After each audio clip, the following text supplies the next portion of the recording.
স্বাভাবিকভাবেই শীতকালে সর্দি কাশি ও অ্যাজমা শ্বাসকষ্ট বেড়ে যায়।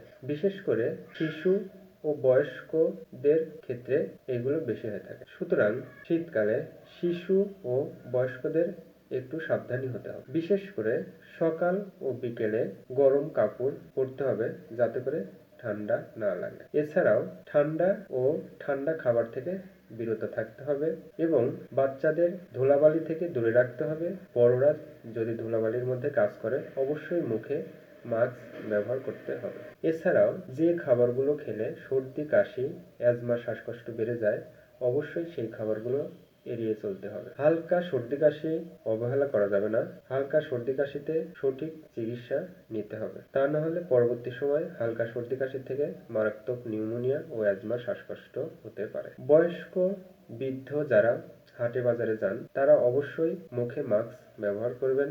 এছাড়াও সকাল বিকালে তুলসী পাতা অথবা আদা দিয়ে চা করে খেতে পারেন।